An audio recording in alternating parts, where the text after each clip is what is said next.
2026ஆம் ஆண்டு கட்சி ஆரம்பித்து சட்டமன்ற தேர்தலில் போட்டியிடப் போவதாக நடிகர் விஷால் தெரிவித்துள்ளார். கல்லூரி மாணவர் வருங்காலத்துல தமிழக முதல்வர் ஆவாரா? எப்படி ஏன்னா ரூம் போட்டு யோசிக்கிறாரா என்னன்னு தெரியல.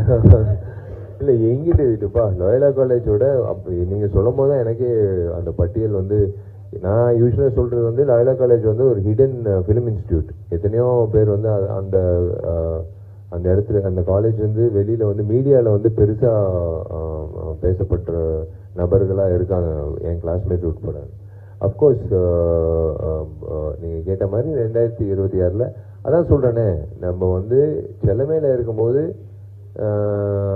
என்ன தேவி பேரடைஸ், தேவி கலா, தேவி பாலா இருக்கும். இல்லைன்னா வந்து 1-2 தான் அப்படி ஒரு 4 தியேட்டர் இருக்கும். அப்படியே போக போக பூஜை வரும்போது ஸ்லோவாக மல்டிப்ளெக்ஸ் தொடங்கிடுச்சு. இப்போ கோவிடுக்கு அப்புறம் வந்து ஒரு குடும்பம் வந்து இப்போ நீங்கள் இங்கிட்ட இருக்கிற போரமாலோ இல்லை பலாசோவோ அப்படி இப்போ போனீங்கன்னா ஒரு 6-7 திரைப்படங்களோட போஸ்டர் இருக்கும்.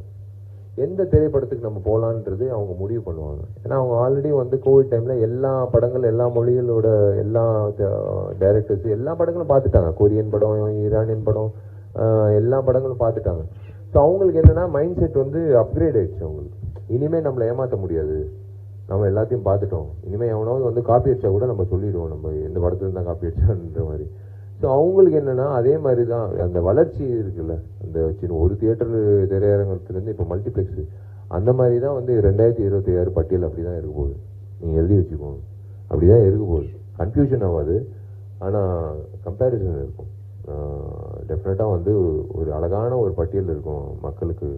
அந்த தேர்தல் வந்து 26 எனக்கு தெரியாது, எப்போ அறிவிக்க போகிறாங்க தெரியாது. அது நம்ம 26 வந்து டேர்ம் முடியறதுனால 26ன்னு சொல்கிறோம். But we don't know what is 26 வரும்போது டெஃபினெட்லி நீங்கள் சொன்ன மாதிரி லோயலா கல்லூரி மாணவர்கள் வந்து மிக பெரிய பட்டியலாக இருக்கும்னு நான் நினைக்கிறேன். செய்திகளை உள்ளது உள்ளபடி தெரிந்து கொள்ள ரெஃப்ளெக்ட் நியூஸை சப்ஸ்கிரைப் பண்ணுங்க.